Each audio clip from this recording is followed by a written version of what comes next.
grand dialogue. Sigika Foba. Edouani wa Makaran. Le grand dialogue, l'émission de débat du studio Tamani sur votre radio. Chenibero. Halud Maundi. Cheniberi. Sigika Foba. Le grand dialogue. Le grand dialogue.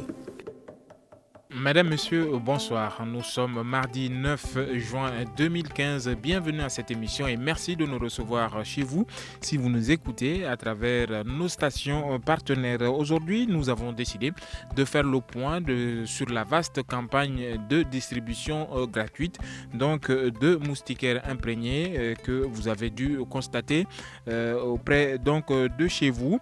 Nous sommes donc avec deux invités, Yacouba Diré, chargé de programme à PSI Mali, et également là avec nous, Dr Koulibaly Madina Konaté, directrice adjointe du programme national de lutte contre le paludisme. Je suis Famoussa Sidibé, Mamadou Ouattara est à la technique. Bienvenue.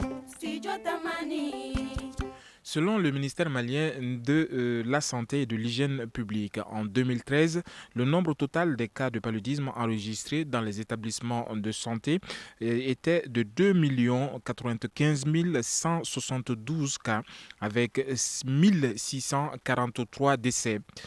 Les enfants de moins de 5 ans et les femmes enceintes étaient les couches les plus affectées.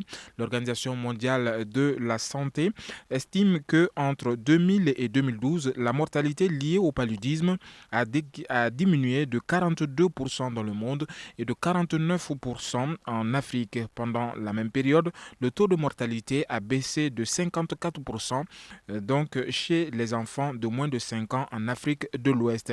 Alors, cette campagne de distribution de moustiquaires imprégnés qui a donc commencé au Mali, et en quoi est-ce que cette campagne sera-t-elle efficace, Madame Koulibaly Madina Konaté du PNLE? Bonsoir. Merci de nous avoir invités sur ce plateau au nom de Monsieur le ministre de la Santé. Nous vous remercions pour nous permettre quand même de nous exprimer et vraiment de mieux édifier la population de Bamako et tout le Mali entier à l'intérieur comme les Maliens de diaspora. Une campagne de couverture universelle nous permet toujours comme stratégie majeure de lutte contre le paludisme, de protéger la population contre les piqûres d'insectes. Et il est prouvé que quand dans une population en général on atteint 80% de couverture, cela permet de réduire le décès d'enfants de moins de 5 ans de plus de 20% et le nombre d'épisodes de paludisme de plus de 50% dans cette population. D'où l'intérêt de cette stratégie en couverture universelle. Alors, je peux peut-être me tromper, mais c'est du jamais vu au Mali, une telle campagne de distribution qui va jusqu'à dénombrer le nombre de personnes dans une famille et leur remettre les moustiquaires de façon personnelle. Est-ce que je me trompe, Yacouba Diré, si je dis que c'est une première au Mali? Ok, bonsoir, je vous remercie. Vraiment, l'occasion nous est donnée vraiment d'édifier en tout cas la population. Je joins ma parole aux représentants du programme national de lutte contre le paludisme. Je veux une toute petite précision. Moi, c'est Dr Diré Yacouba, je suis le directeur adjoint des programmes à PSI Mali. Par rapport à la stratégie est définie par le ministère de la Santé à travers sa structure technique qui est le programme national de lutte contre le paludisme. Et sur le plan mondial maintenant, pour faire une bonne campagne, il faut nécessairement passer par des étapes. Et l'une des étapes essentielles, c'est vraiment le dénombrement. Parce qu'on ne peut pas donner les moustiquaires à la population sans connaître le nombre de populations. C'est ce qui a amené l'équipe technique donc à adopter cette stratégie, à aller famille par famille pour pouvoir connaître la population exacte du district de Bamako. Alors, est-ce que c'est une première ou bien c'est une campagne qui a déjà eu lieu? Au niveau du Mali, ce n'est pas une première parce que nous avons déjà effectué la campagne au niveau des régions de Sikasso, Ségou, Mopti, Kaï, Koulikoro. Et nous sommes maintenant au niveau du district de Bamako. Donc, cela veut dire que nous avons beaucoup d'expérience en matière de campagne. Mais la campagne de couverture universelle, c'est la première fois qu'on le fait à Bamako. À Bamako. Voilà. D'accord. Alors, nous allons donc du côté du PNLE. Madame, docteur, vous êtes chef de division planification, suivi et évaluation et directrice par intérim donc du PNLE. Durant combien de temps est-ce que ces moustiquaires resteront efficaces après leur distribution? La durée de vie d'une moustiquaire va de 3 ans à 5 ans. En général, sur l'emballage, ça s'écrit toujours. Donc, en moyenne, c'est 3 ans. Et le décompte commence à partir du jour de l'ouverture. Dès que ça sort de l'emballage, le compte à rebours va commencer en ce moment. 3 ans en moyenne. 3 ans. Alors, une chose est de distribuer les moustiquaires, mais une autre chose est de les utiliser. Comment est-ce que vous allez vous assurer que ces moustiquaires vont être utilisés? À la distribution, avant de vous répondre à cette question, permettez-moi de compléter ce que Djiré vient de dire. Ce n'est vraiment pas une première, comme il dit, pour le dénombrement, parce que pratiquement au Mali, c'est depuis 2007 qu'on a fait la première campagne de couverture. Mais là, c'était des campagnes ciblées, les femmes enceintes et les enfants de moins de 5 ans. Mais c'est à partir de 2011 que la couverture universelle, la notion de couverture universelle, c'est de pouvoir donner les moustiquaires pour tout âge sur la base d'une moustiquaire imprégnée pour 2 personnes. Et comme il l'a dit, on comptait sur 8 666 667 moustiquaires en 2011 pour couvrir tout le Mali. Mais nous n'avons pas pu mobiliser toutes ces moustiquaires. Du coup, on a fait un plan d'action de progression région par région qui nous a permis de couvrir les régions comme il vient de la citer jusqu'à arriver à Bamako aujourd'hui. D'accord. Alors, vous n'avez toujours pas répondu à ma question. Est-ce que vous assurez que ces moustiquaires sont employés comme il faut? Pour cela, il y a des conseils qui sont donnés quand nous distribuons les moustiquaires. Mais après les campagnes, en général 6 mois, 8 mois, sinon 1 an après les campagnes, il y a des enquêtes nationales aussi qui se font pour voir l'utilisation de ces moustiquaires. Pour exemple, quand on a fait la campagne de 2007, en 2008, il y a eu l'enquête de possession et d'utilisation des moustiquaires en son temps. En 2010, le Mali a fait une enquête de parasitémie et d'anémie pour compléter les résultats de l'EDS. Cela nous a permis de connaître la possession. Au moins, il y a combien de ménages qui possèdent une seule moustiquaire et combien de personnes y dorment chaque soir parmi les femmes enceintes et les enfants. L'enquête démographique de santé et de population du Mali qui s'est déroulée en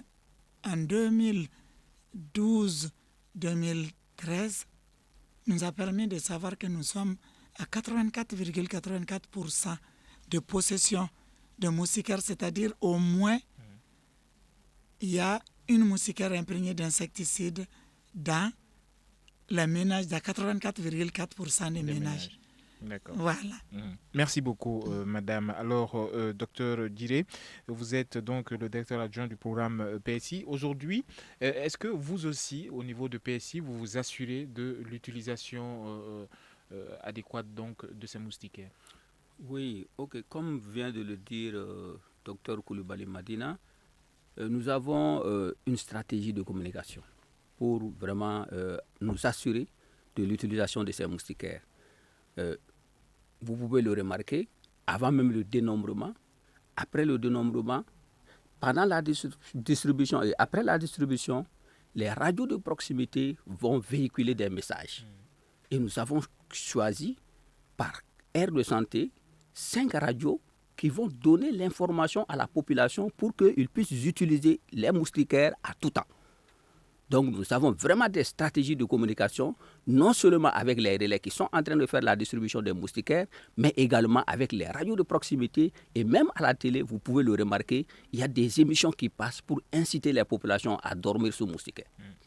Alors, merci beaucoup, docteur Diré, docteur Yagouba Diré, directeur adjoint du programme PSI. Alors, madame, vous êtes chef de division planification, suivi et évaluation, et directrice par intérim donc du PNLE. Aujourd'hui, c'est les enfants de moins de 5 ans qui sont plus ciblés, les femmes enceintes. En quoi cette couche est-elle vulnérable? Bon, par rapport à la lutte contre le paludisme, c'est les couches les plus vulnérables. Mais par rapport à la campagne de couverture universelle, ce n'est pas ciblé pour les femmes enceintes et les enfants. Ça, c'était la première campagne. C'était la première campagne, comme je l'ai dit, en 2007. C'était ciblé. Mais aujourd'hui, depuis 2011, nous sommes dans la lancée de la couverture universelle. C'est toute la population, tout âge confondu sur la base d'une moustiquaire pour 2. Mais pour la vulnérabilité, une population vulnérable est celle qui paye le plus lourd tribut pour une pathologie donnée. Je m'explique.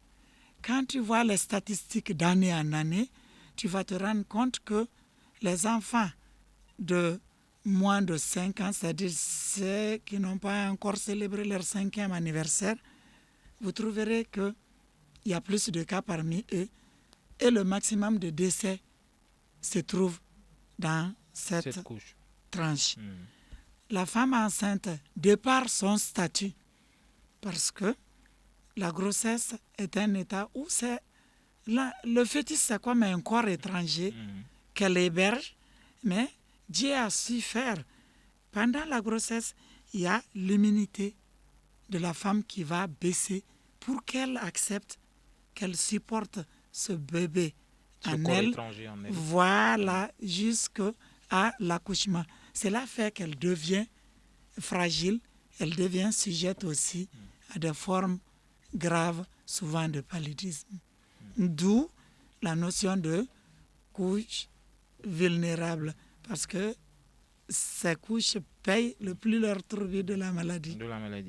Alors, tout ceci rôde donc autour du paludisme, tout ceci évoque donc la lutte contre le paludisme. Où est-ce que nous en sommes au Mali avec cette lutte contre le paludisme, docteur Dié? Par rapport à la lutte contre le paludisme, je vous avoue que c'est une question, en tout cas, bon, je vais répondre, mais c'est une question auquel vous devez adresser ça au programme. Comme nous sommes des partenaires et nous les appuyons, nous savons qu'on fait fortement, nous savons qu'ils font le bon travail. Nous faisons le bon travail. Toutes les stratégies de lutte contre le paludisme au Mali, aujourd'hui, sont appliquées. Nous sommes aujourd'hui avec la distribution des moustiquaires imprégnés en couverture universelle.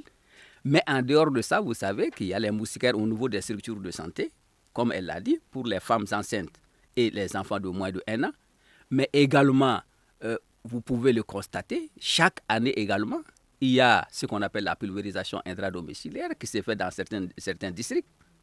Donc, il y a toutes les stratégies, en tout cas, qui sont mises en œuvre aujourd'hui au Mali pour lutter contre le paludisme.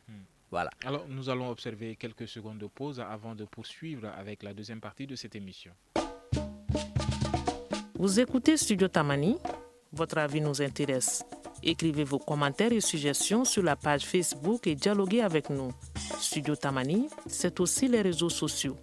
Les réseaux sociaux à travers notre compte Twitter et notre page Facebook pour donc réagir à cette émission. Allez donc sur ces 2 réseaux. Alors nous avons également notre site web à votre disposition pour réagir à cette émission ou bien la réécouter si vous le souhaitez après donc cette diffusion. Alors, nous sommes dans la seconde partie de cette émission consacrée à la campagne de distribution universelle donc programme national de lutte contre le palu et également son partenaire PSI et Mali. Nous sommes avec deux invités pour cette émission. Alors, nous allons voir avec eux les conséquences économiques et sanitaires donc du palu après donc cette campagne. Est-ce que nous pouvons mesurer les conséquences sanitaires avec vous, Madame Docteur Coulibaly, Madina Konaté, donc de la Direction nationale de lutte contre le paludisme, du programme national de lutte contre le paludisme. Ok, merci. Quand nous essayons de voir toujours les statistiques, le paludisme va être le premier motif de consultation au niveau de nos structures de santé. Chaque année, on est pratiquement entre 38 à 42% de motifs de consultation. Et quand on essaie de voir l'impact sur l'organisme de ce paludisme, le décès, quand tu prends la totalité des décès et le nombre de cas de décès attribuables au paludisme, parmi ceux-ci, on se rend compte aussi que le paludisme va venir souvent en tête pour les décès. Donc, devant cette situation, le paludisme devient vraiment un réel problème de santé publique. Un enfant ou un travailleur paludien, il sera absent en classe ou à son lieu de travail. Quand on est absent à son lieu de travail, ça fait quand même des ressources en moins. Et quand on est absent en classe, ça fait quand même des journées d'apprentissage perdues. Et pire que ça, et quand on fait des formes graves à l'enfance, ça peut aller jusqu'à ce que l'enfant soit déficient mental. En tout cas, ça va agir sur le coefficient intellectuel de l'enfant. Alors, quelles sont les périodes à risque au Mali? Le Mali est un pays endémique. Et toute l'année, nous enregistrons des cas de paludisme. Mais c'est pendant l'hivernage que nous enregistrons plus de 60% de nos cas. Et là, c'est du mois d'août au mois de novembre. Et s'il y a forte pluviométrie, jusqu'en fin décembre, nous enregistrons plus de 60% des cas de paludisme pendant cette période. Voilà. Alors, est-ce que le milieu rural est-il différent du milieu urbain, docteur Diré de PSI?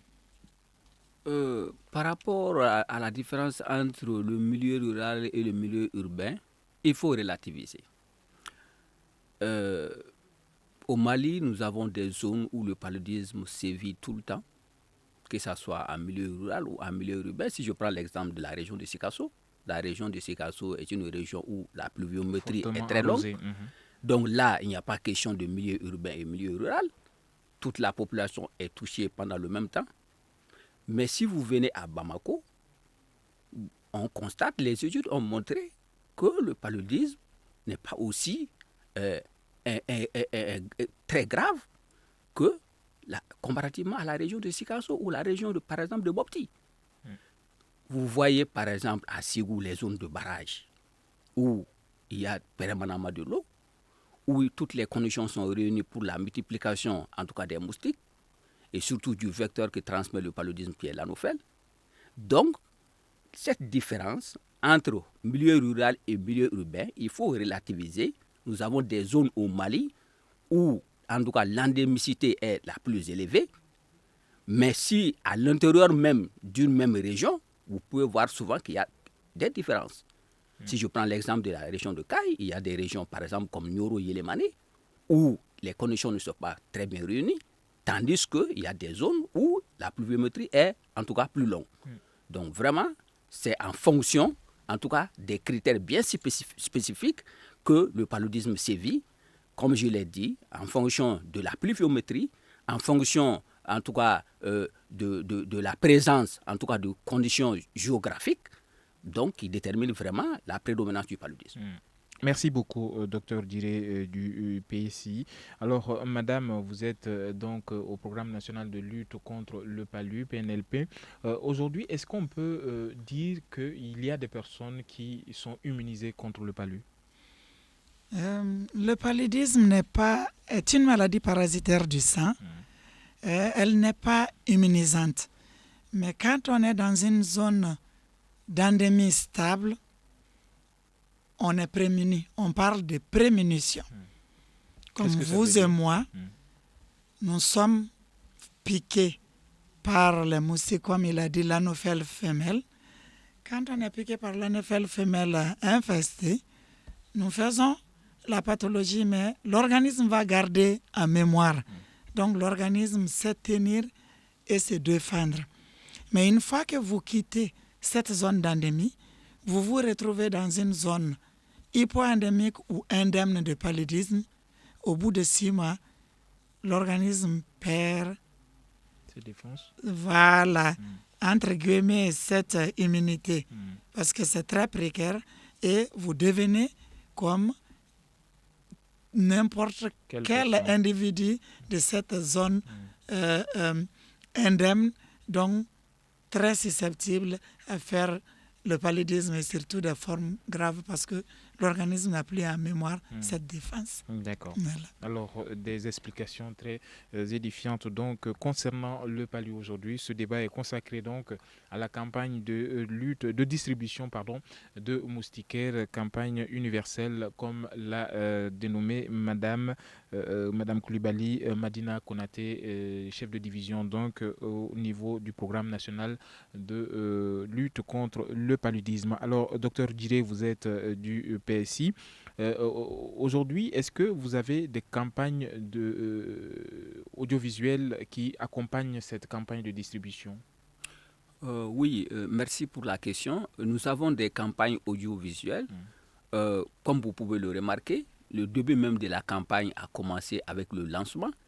Et le lancement, c'est une occasion pour les plus hautes autorités. Vous avez le ministre de la Santé qui a passé des messages de sensibilisation à l'intention de l'ensemble de la population.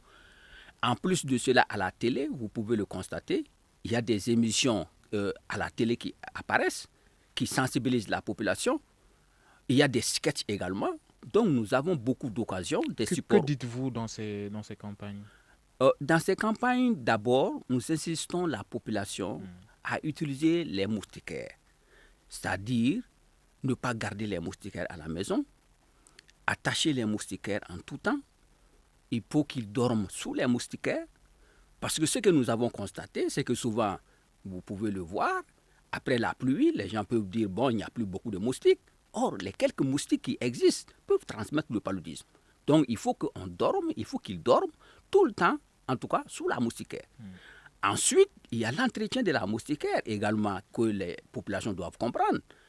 L'entretien de la moustiquaire, comment laver la moustiquaire. Il ne faut pas laver la moustiquaire avec des produits qui détruisent l'insecticide, tels que nous le savons, nos savons traditionnels. Bon, les savons sous forme de poudre. Que conseillez-vous? Ce que nous conseillons... À l'eau simple? Non, ils peuvent laver la moustiquaire avec les savons que nous disons savon Koulikoro ou équivalent. Et en tout cas, de laver ça de moins en moins. Sans détergent alors. Sans détergent. Et également étaler la moustiquaire à l'ombre pour que le soleil aussi ne détruise pas l'insecticide. Ça, ce sont des conseils que nous donnons à la population, non seulement à travers la radio, mais également à travers la télévision, pour que la moustiquaire puisse durer, comme Dr Coulibaly l'a dit, une moustiquaire qui doit faire 3 ans. Si vous lavez cette moustiquaire ou vous l'entretenez très mal, au bout d'une année, vous n'avez plus de moustiquaire. Or, vous savez, la moustiquaire, c'est vrai que bon, elle est disponible aujourd'hui, mais la moustiquaire, quand même, a un coût. Et donc, nous devons encourager les populations à bien entretenir ces moustiquaires-là pour qu'elles puissent durer aussi longtemps. D'accord. Merci beaucoup au docteur Diré de PSI. Alors, Madame Coulibaly Madina Konaté, vous êtes du programme national de lutte contre le palu. Aujourd'hui, est-ce qu'il arrive que vous menez des campagnes auprès des hommes, puisqu'on sait que c'est les hommes qui sont réticents à l'idée d'utiliser les moustiquaires? Que leur dites-vous aujourd'hui? Ok, comme mon collègue de PSI vient de le dire, La communication, le suivi, l'évaluation et la recherche, ce sont vraiment des stratégies transversales qui accompagnent les stratégies majeures. Les autres stratégies sont dites majeures. C'est vraiment le socle. Comme il vient de le dire, il y a cette communication de masse à travers les masses, mais il y a la communication interpersonnelle qui se passe. Donc, il peut y avoir des communications ciblées par groupe selon les intérêts, mais la communication de masse, c'est vraiment pour tout le monde. Pour tout le monde. En ce qui concerne les hommes spécifiquement, ce sont nos chefs de famille, ce sont les décideurs. Une fois qu'ils comprennent le bienfait de la chose et comment faire, il devient facile en général dans les familles de les utiliser et surtout de ne pas partager ces moustiquaires et de les garder que pour les adultes ou autres. Et c'est comme il l'a dit, toute l'année pratiquement vous allez voir sur la télé nationale qu'il y a des messages qui passent. Il y a même souvent des enfants, il y a des ambassadeurs, des vedettes qui sont nos ambassadeurs qui nous aident à faire passer ces messages. Comment les attacher, comment les laver, et on fait intervenir même les enfants pour dire que en toute saison, toute l'année, nous devons dormir sous ces moustiquaires et en précisant que ce n'est pas la seule façon. Malgré tout ça, il y a les autres stratégies à ne pas oublier. Et quand on tombe malade, quand un enfant a de la fièvre, c'est de l'amener le plus tôt que possible au niveau d'un centre de santé le plus proche. D'accord. Alors, quelque chose qui va peut-être les pousser les hommes à utiliser donc les moustiquaires imprégnés, à dormir sous moustiquaires imprégnés. C'est peut-être le coût. Est-ce qu'on peut savoir avec vous, madame, le coût d'un traitement de palu? Le coût d'un traitement, d'abord, est-ce que le paludisme est classé simple ou grave? Le plus grave. Quand c'est un paludisme simple, ça se traite avec ce qu'on appelle la CTA. C'est des comprimés qui sont des combinaisons thérapeutiques de 2 molécules antipaludiques, l'artéméter, la lumefantrine ou l'artésinate, amodiaquine et autres. Et là, pour les enfants de moins de 5 ans, c'est gratuit. C'est vraiment gratuit. Et fortement subventionné pour les adolescents de 6 ans à 13 ans, sinon jusqu'à 14 ans, et pour les adultes à partir de 15 ans jusqu'à 100 ans et plus. Pourquoi pas? Amenez les hommes à dépenser. Dites-nous un coût.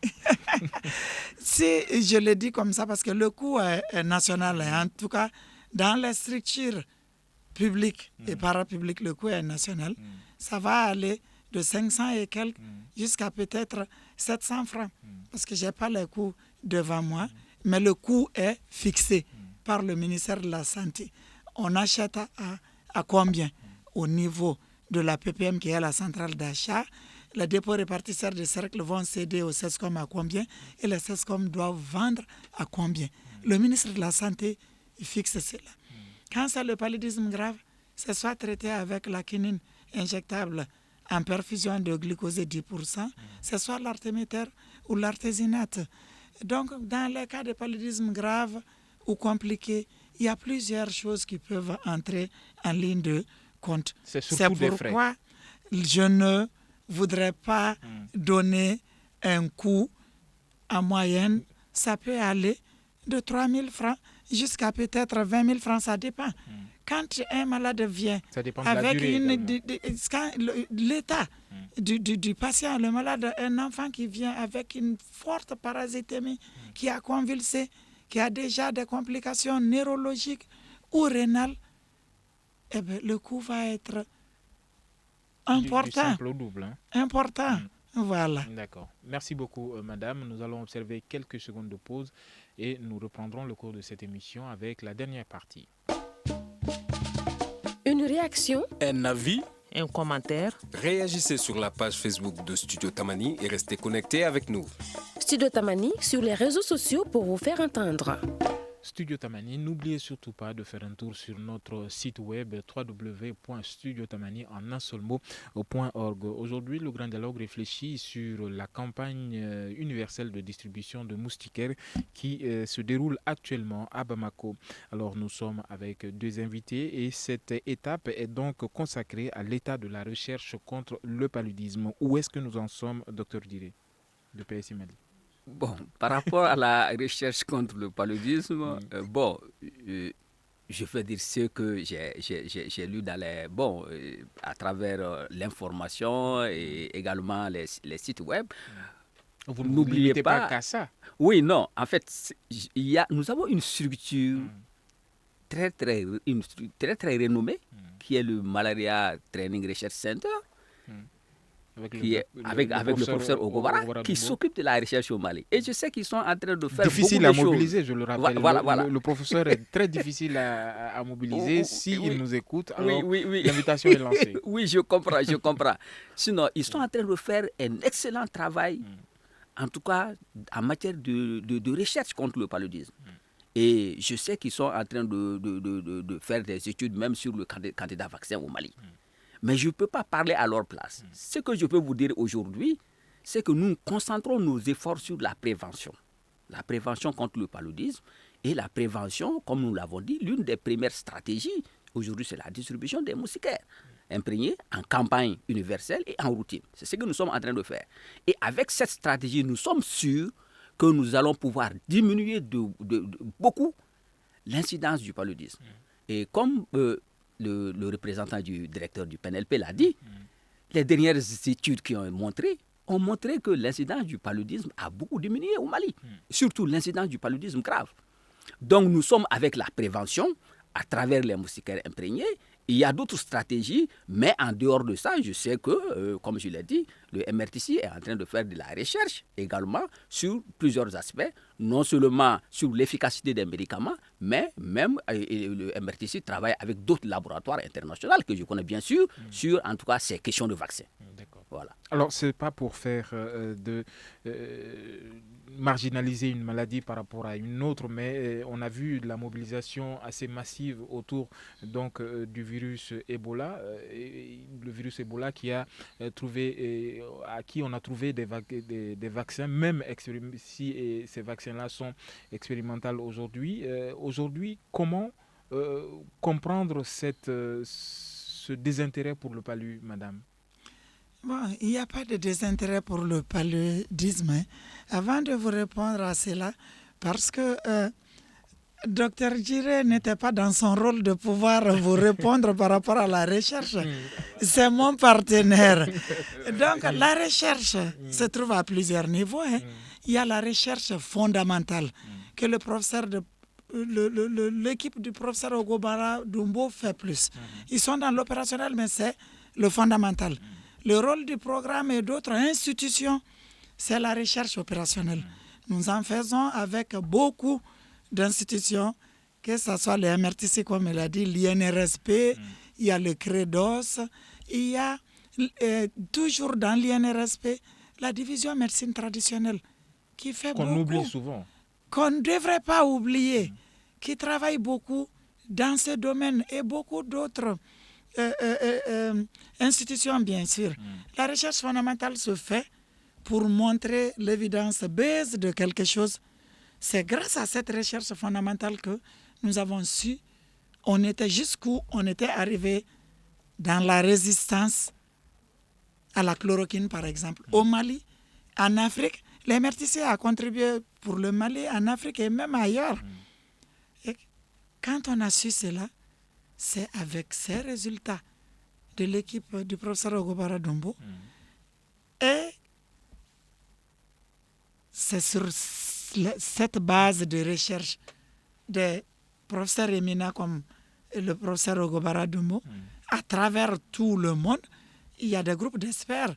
Quand on dit l'OMS dit cela, c'est ces groupes d'experts qui travaillent pour mettre des fourchettes pour nous, pour que nous puissions prendre la bonne marche et avoir les bons résultats. C'est comme ça que nous avons abandonné la chloroquine avec son taux de résistance élevé. Nous sommes venus aux combinaisons thérapeutiques à base de dérivés d'artémisinine. Pour la prévention chez la femme enceinte, on utilise la sulfadoxine pyrimétamine. Comment on est arrivé là? C'est sur la base des recherches de cette équipe aussi qui nous a permis de savoir à partir du 4e mois de la grossesse, quand vous commencez à donner, on diminue le risque de paludisme chez la femme, chez cet enfant qui va naître.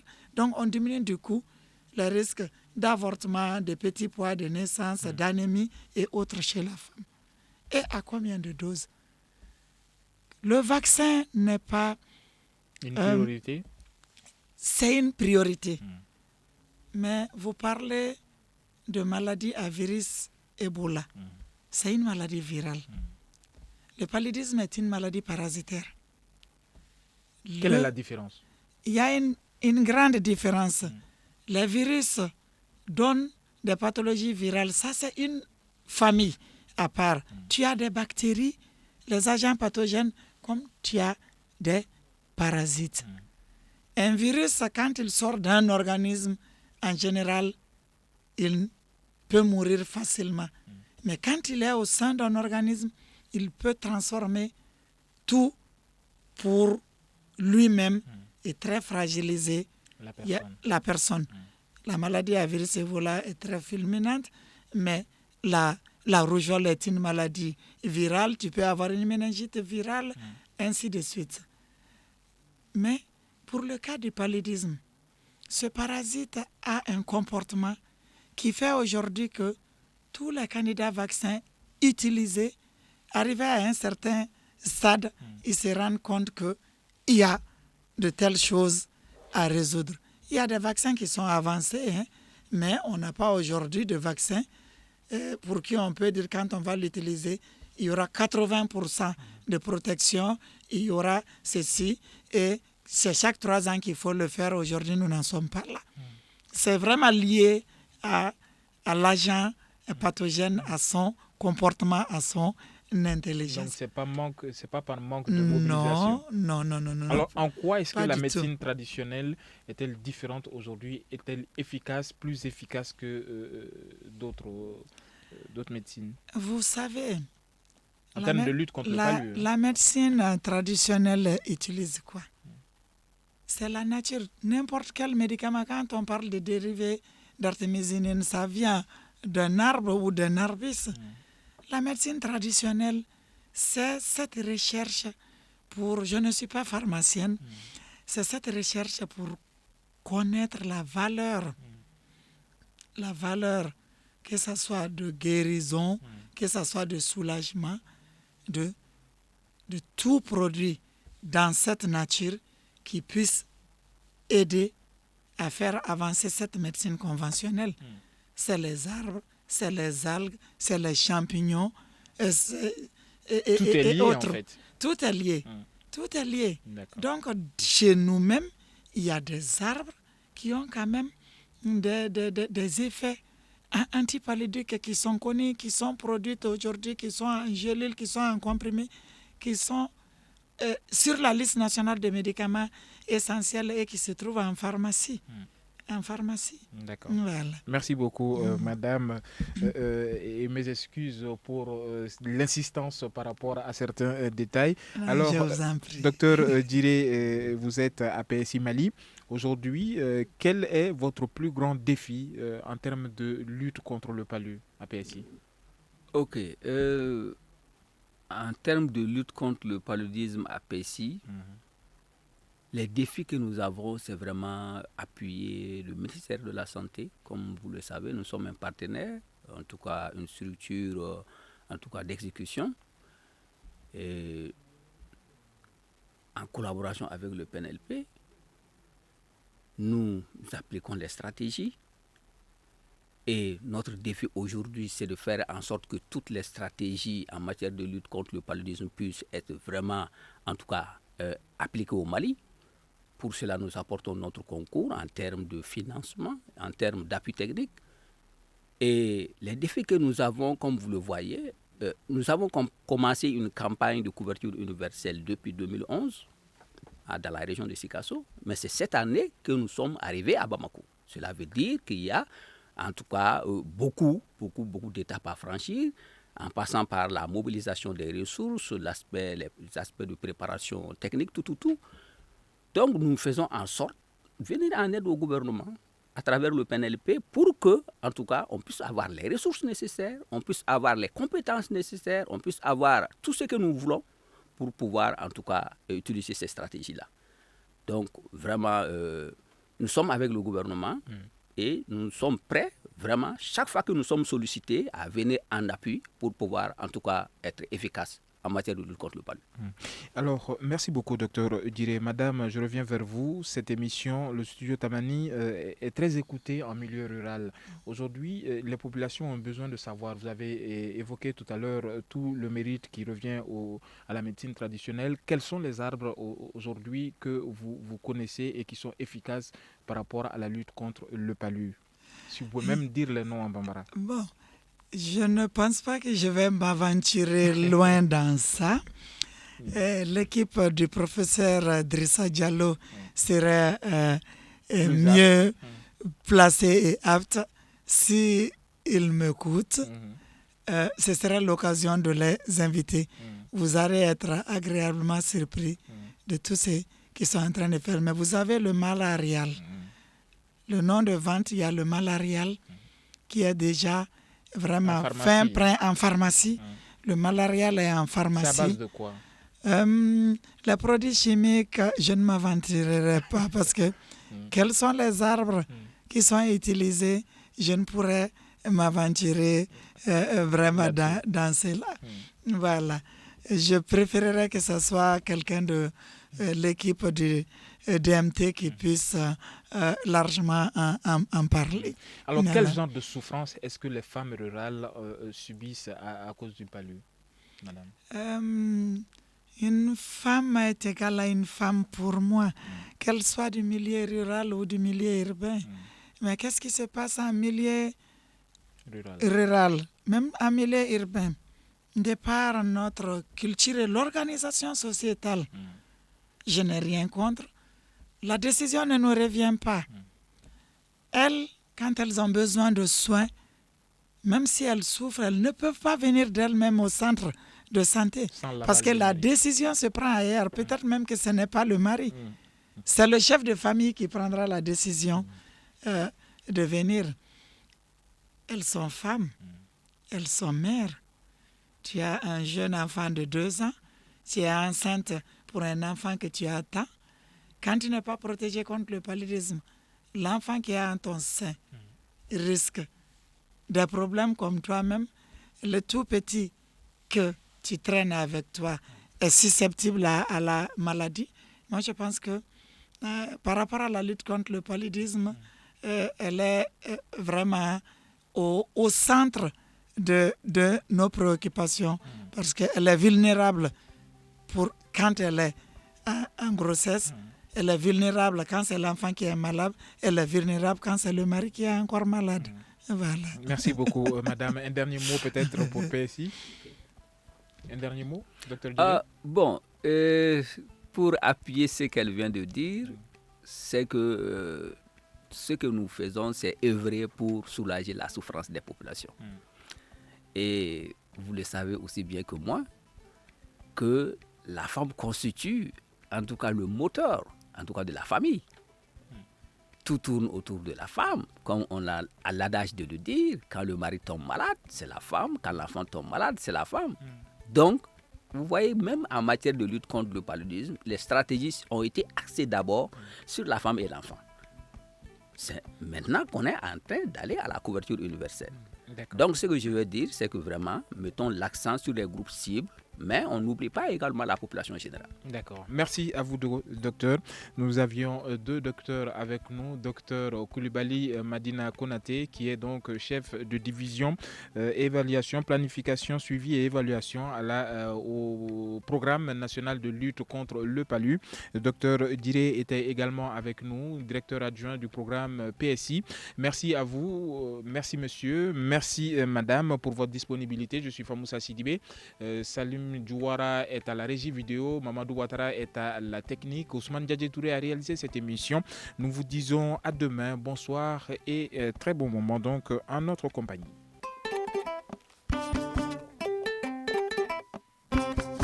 Grand Dialogue. Sigika Foba. Edouani wa Makaran. Le Grand Dialogue, l'émission de débat du Studio Tamani sur votre radio. Chenibero. Halud Maundi. Cheniberi. Sigika Foba. Le Grand Dialogue. Le Grand Dialogue.